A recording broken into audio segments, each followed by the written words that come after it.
अस्सलाम वालेकुम स्टूडेंट्स, कैसे हैं आप सब। मैं हूं बाबर मुमताज। स्टूडेंट्स, आज के अपने लेक्चर में हम लोग डिस्कस करेंगे simple harmonic motion and its property. Students, simple harmonic motion and its property को सिंपल हार्मोनिक मोशन की जो एग्जाम्पल हमने प्रीवियस लेक्चर में पढ़ी थी उनकी मदद से हम लोग उनको एक्सप्लेन करेंगे। तो स्टूडेंट्स, व्हाइट बोर्ड पे मैंने कुछ सिंपल हार्मोनिक मोशन की एग्जाम्पल की डायग्राम बना रखी है। तो चलें स्टूडेंट, चलते हैं फिर व्हाइट बोर्ड की तरफ। तो यहाँ पे student motion of mass attach to a spring. तो student, motion of mass attach to a spring हमने अपने लेक्चर नंबर 1 में इसको डिटेल से डिस्कस किया है और इस बात का सबूत भी पेश किया है कि motion of mass attach to a spring is an example of simple harmonic motion. मैं डिस्क्रिप्शन में वो लिंक दे देता हूँ स्टूडेंट, उस पर क्लिक करके आप लोग ये वीडियो सुन सकते हैं जिसमें एक्सप्लेन किया गया है motion of mass attach to a spring. उसके बाद स्टूडेंट्स, यहाँ पे ball and bowl system, ball and bowl system में जो बॉल होती है उसकी मोशन भी सिंपल हार्मोनिक मोशन की एक एग्जाम्पल है। उसके बाद स्टूडेंट्स, हमने एक और एग्जाम्पल डिस्कस की थी लेक्चर नंबर 2 में, वो है मोशन ऑफ सिंपल पेंडुलम। अब सिंपल पेंडुलम की जो मोशन थी वो भी हमने उस लेक्चर में डिटेल के साथ एक्सप्लेन करके ये बात जो है डिफाइन कर दी थी, यानी ये बात साबित कर दी थी कि जो मोशन ऑफ सिंपल पेंडुलम है वो सिंपल पेंडुलम की एक एग्जाम्पल है। तो अब स्टूडेंट्स, हम लोग अपने आज के लेक्चर का आगाज करते हैं सिंपल हार्मोनिक मोशन से। तो अब स्टूडेंट्स, सबसे पहले हम लोग सिंपल हार्मोनिक मोशन की डेफिनेशन कर लेते हैं और फिर उस डेफिनेशन को इन तीनों एग्जाम्पल पर अप्लाई करेंगे। सिंपल हार्मोनिक मोशन अकर्स, यानी सिंपल हार्मोनिक मोशन पैदा होती है व्हेन, जब net force is directly proportional to, जब नेट फोर्स जो है वो डायरेक्टली प्रोपोर्शनल होती है डिस्प्लेसमेंट, डिस्प्लेसमेंट के फ्रॉम इट्स मेन पोजीशन, यानी इसकी मेन पोजीशन से जो डिस्प्लेसमेंट बनता है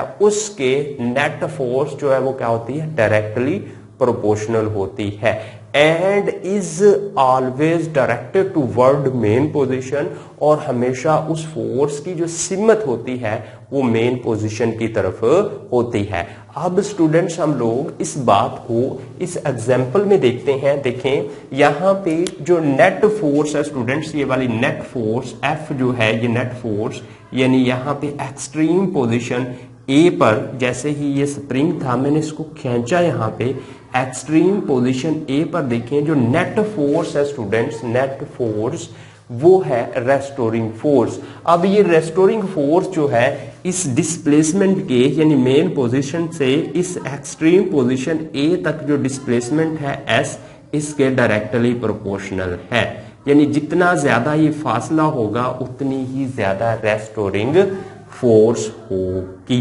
और एक और बात स्टूडेंट्स जो कि हमने इस एग्जाम्पल में डिस्कस कर ली थी, and is always directed toward main position, और ये फोर्स जो है वो मेन पोजीशन की तरफ डायरेक्ट करती है।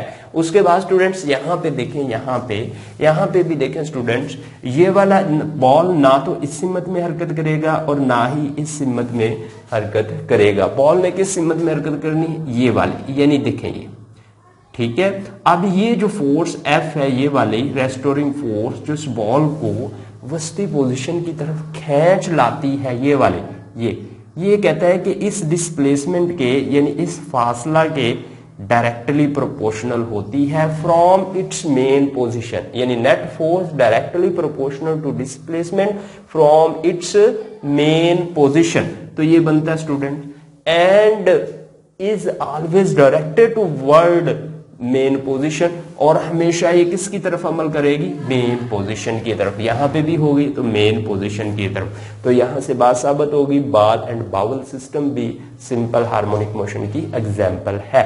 बिल्कुल इसी तरह स्टूडेंट्स, अब इस एग्जाम्पल में देखें, यहां पे देखें कि जो नेट फोर्स है F रेस्टोरिंग फोर्स वो है mg sine theta, mg sine theta. अब ये y कंपोनेंट है इस गोली के वेट का। अब ये जो है mg sin थीटा फोर्स इस ऑब्जेक्ट को क्या करते, वस्ती पोजीशन की तरफ खींच लाती है, यानी इसकी डायरेक्शन हमेशा किसकी तरफ है, वस्ती पोजीशन की तरफ है। और ये फोर्स जो है वो डायरेक्टली प्रोपोर्शनल है किसके, डिस्प्लेसमेंट के फ्रॉम इट्स मेन पोजीशन। तो स्टूडेंट्स आई होप आप लोग अंडरस्टैंड कर चुके हैं कि what is meant by simple harmonic motion. मैं एक बार फिर रिपीट कर देता हूं कि simple harmonic motion occurs when net force, तो यहां पे नेट फोर्स का मतलब है रेस्टोरिंग फोर्स, जो है जो ऑब्जेक्ट पे नेट फोर्स अमल कर रही है वो is directly proportional to displacement from its mean position, यानी मेन पोजीशन से जो एक्सट्रीम पोजीशन तक डिस्टेंस है, डिस्प्लेसमेंट है, उसके डायरेक्टली प्रोपोर्शनल होती है and always directed toward the mean position, और हमेशा मेन पोजीशन की तरफ अमल करती है। अब स्टूडेंट्स हम लोग प्रॉपर्टी डिस्कस कर लेते हैं सिंपल हार्मोनिक मोशन की। तो सिंपल हार्मोनिक मोशन की फर्स्ट प्रॉपर्टी ये है, a body executing simple harmonic motion always vibrate about it's mean position. कहता है कि वो वाली बॉडी, उस वाली बॉडी में सिंपल हार्मोनिक मोशन जो है पैदा होती है जो मेन पोजीशन के गिर्द वाइब्रेट करती है। अब देखिए स्टूडेंट्स, यहां पे स्प्रिंग के साथ जो मैस बंधा है ये वाला, ये बॉडी क्या करेगी, इसमें स्टूडेंट्स जो है वो पैदा होगी सिंपल हार्मोनिक मोशन। कब पैदा होगी, जब ये बॉडी एक वस्ती पोजीशन यानी फिक्स्ड पॉइंट के गिर्द क्या करेगी, इस तरह से वाइब्रेट करेगी। और इसका फिक्स्ड पॉइंट जो है वो है मेन पोजीशन, मेन पोजीशन। अब इसके गिर्द इसने क्या करना है बच्चों, वाइब्रेट करना है। इस पॉइंट को मैं लिख लेता हूं, अ बॉडी, ये जो सिंपल हार्मोनिक मोशन की प्रॉपर्टी है, a body executing simple harmonic motion, ठीक है, always vibrate, always vibration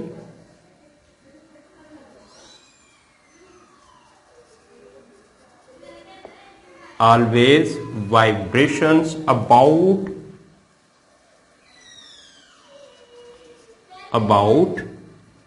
its fixed point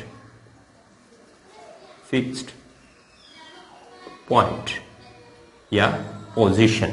अब देखें स्टूडेंट्स, यहां पे कहते हैं कि एक बॉडी सिंपल हार्मोनिक मोशन को एग्जीक्यूट करती है, कब, जब वो बॉडी एक फिक्स्ड पॉइंट के गिर्द वाइब्रेटरी मोशन करती है। अब इस एग्जांपल में देखें वो फिक्स्ड पॉइंट है कौन सा, वो स्टूडेंट पोजीशन ओ है। पोजीशन ओ जो है मेन पोजीशन है और इस बॉडी ने इसके गिर्द वाइब्रेटरी मोशन करनी है। अब देखें यहां पे स्टूडेंट्स, यहां पे देखें ओ पॉइंट जो है ये यहां पे फिक्स्ड पॉइंट है और बॉल में जो बावल है उसने इस पॉइंट के गिर्द मोशन करनी है, यानी इस तरह से वाइब्रेटरी मोशन करनी है। उसके बाद स्टूडेंट्स यहां पे देखें, ये जो पॉइंट ओ है ये फिक्स्ड पॉइंट है और ये जो गोली है इसने इस फिक्स्ड पॉइंट के गिर्द सिंपल हार्मोनिक मोशन में क्या करनी है, वाइब्रेटरी मोशन करनी है। तो स्टूडेंट्स फर्स्ट प्रॉपर्टी जो है सिंपल हार्मोनिक मोशन की, a body executing simple harmonic motion always vibrations about it's fixed point, यानी हमेशा फिक्स्ड पॉइंट के गिर्द वाइब्रेशन करती है। उसके बाद स्टूडेंट्स सेकंड जो प्रॉपर्टी है वो ये है, it's acceleration always directed toward the mean position, यानी ये जो बॉडी है इस पे देखें जब ये फोर्स लगेगी स्टूडेंट्स, यानी रेस्टोरिंग फोर्स जो इस ऑब्जेक्ट को वस्ती पोजीशन की तरफ खींच लेती है, तो उस फोर्स की वजह से क्या पैदा होता है स्टूडेंट्स, एक्सेलरेशन। और एक्सेलरेशन की सिमत भी वही होती है जो फोर्स की होती है, यानी जिस तरफ फोर्स किसी ऑब्जेक्ट को खींचती है, न्यूटन ने हमें बताया कि एक्सेलरेशन भी उसी सिमत में पैदा होता है। तो यहां पे देखें, जैसे ही हमने इस मास को ऑब्जेक्ट को छोड़ा है तो ये फोर्स जो है रेस्टोरिंग फोर्स ऑब्जेक्ट को वस्ती पोजीशन ओ की तरफ खींच लेती है। बिल्कुल इसी तरह यहां पे देखें, ये जैसे ही बावल को यहां पे बॉल को बावल में आजाद छोड़ा है तो ये बॉल जो है इसको ये वाली फोर्स इस तरफ खींच लेती है। तो यहां पे जो एक्सेलरेशन ए पैदा होगा उसकी सिमत भी वस्ती पोजीशन की तरफ ही होगी। और ये M G sine theta force जो है ये भी क्या कर रही है, ऑब्जेक्ट को वस्ती पोजीशन की तरफ खींचती है। तो यहाँ पे जो एक्सेलरेशन पैदा होगा उसकी सिमत भी वस्ती पोजीशन की तरफ होगी। तो सेकंड पॉइंट स्टूडेंट लिख लेते हैं, इट्स एक्सेलरेशन इज ऑलवेज, यानी it's acceleration is always, it's acceleration is always directed toward the mean position. यानी सिंपल हार्मोनिक मोशन में जो एक्सेलरेशन होता है वो हमेशा वस्ती पोजीशन मेन पोजीशन की तरफ जो है वो अमल करता है। उसके बाद स्टूडेंट्स हम लोग थर्ड प्रॉपर्टीज देखते हैं, द मैग्नीट्यूड ऑफ एक्सेलरेशन, यानी जो एक्सेलरेशन पैदा हुआ है जिसकी सिमत वस्ती पोजीशन की तरफ है, इसकी अददी कीमत जो है is directly proportional to displacement, displacement के डायरेक्टली प्रोपोर्शनल होती है फ्रॉम इट्स मेन पोजीशन। तो स्टूडेंट इस बात को इस तरह से लिखेंगे, the magnitude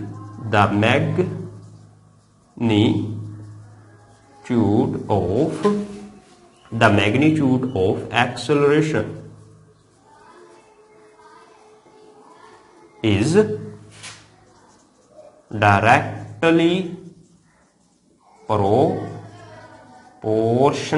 directly proportional to the displacement from its main position. तो इसको स्टूडेंट इस तरह से लिखेंगे, the magnitude of acceleration directly proportional to displacement from its mean position. आप देखें स्टूडेंट्स, यहां पे जो एक्सेलरेशन की अद्दी कीमत होगी वो कहता है कि डिस्प्लेसमेंट के डायरेक्टली प्रोपोर्शनल होती है फ्रॉम इट्स मेन पोजीशन। इसका मतलब ये है कि मेन पोजीशन से एक्सट्रीम पोजीशन तक जितना ज्यादा फासला होगा उतनी ही ज्यादा एक्सेलरेशन पैदा होगा। यानी अदर वर्ड में आप लोग कह सकते हैं कि जैसे जैसे बॉडी वस्ती पोजीशन की तरफ जाती है तो एक्सेलरेशन भी कम होता है, क्योंकि डिस्प्लेसमेंट कम होने की वजह से एक्सेलरेशन जो है वो कम हो जाता है। यानी आप लोग कह सकते हैं कि एक्सट्रीम पोजीशन पर एक्सेलरेशन मैक्सिमम होता है और जो मेन पोजीशन है वहां पर डिस्प्लेसमेंट जीरो होने की वजह से एक्सेलरेशन भी जीरो हो जाता है। उसके बाद स्टूडेंट फोर्थ और लास्ट पॉइंट है सिंपल हार्मोनिक मोशन का कि velocity is maximum at the mean position. यानी जो मेन पोजीशन होती है ना उस पर, इस पॉइंट को पहले लिख लेते हैं, velocity is maximum at mean position and zero at extreme position। अब देखिए स्टूडेंट्स, यहां पे बात बहुत अहम है कि जब बॉल होती है एक्सट्रीम पोजीशन पर, यानी यहां पे एक्सट्रीम पोजीशन है, ये एक्सट्रीम पोजीशन। अब इस एक्सट्रीम पोजीशन पर वेलोसिटी जो है वो क्या है स्टूडेंट्स, वो है सिफर। और जैसे जैसे बॉल वस्ती पोजीशन की तरफ आती है तो फासला कम होने की वजह से रेस्टोरिंग फोर्स कम हो जाती है, और उसके बाद स्टूडेंट जो वेलोसिटी है उसमें इजाफा होना शुरू हो जाता है, और जब बॉल पहुंचती है वस्ती पोजीशन पर यानी मेन पोजीशन पर तो यहां पे वेलोसिटी मैक्सिमम होती है। वेलोसिटी क्या होती है स्टूडेंट्स, यहां पे ये होती है मैक्सिमम, जिस और इनर्शिया की वजह से बॉल वस्ती पोजीशन ऊपर ठहरती नहीं है बल्कि इंतहाई पोजीशन बी की तरफ अपना सफर जारी रखती है। आई होप स्टूडेंट्स आप लोग अंडरस्टैंड कर चुके हैं कि what is meant by simple harmonic motion and its property. एक बार फिर मैं डिफाइन कर देता हूं कि simple harmonic motion occurs when net force is directly proportional to a displacement from its main position। तो बहुत सिंपल बात है कि सिंपल हार्मोनिक मोशन में जो फोर्स होती है वो वस्ती पोजीशन से डिस्प्लेसमेंट के डायरेक्टली प्रोपोर्शनल होती है and is always directed toward the mean position, और हमेशा मेन पोजीशन की तरफ अमल करती है। अब स्टूडेंट्स हम लोग प्रॉपर्टीज की बात कर लेते हैं सिंपल हार्मोनिक मोशन की प्रॉपर्टीज की।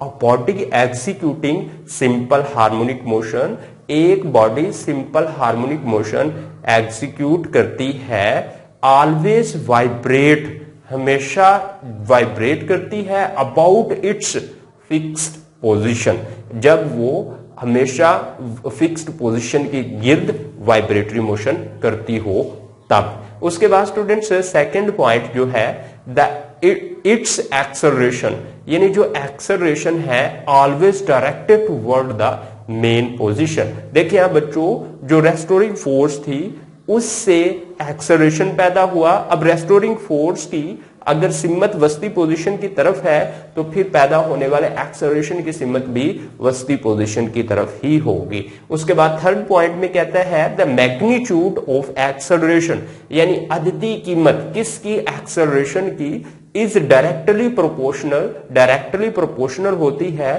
To the displacement from its mean position, यानी डिस्प्लेसमेंट के डायरेक्टली प्रोपोर्शनल होती है। इसका मतलब ये है कि जितना ज्यादा मेन पोजीशन और एक्सट्रीम पोजीशन के दरमियान डिस्प्लेसमेंट होगा उतना ही ज्यादा हरकत के दौरान उस बॉडी में एक्सेलरेशन पैदा होगा।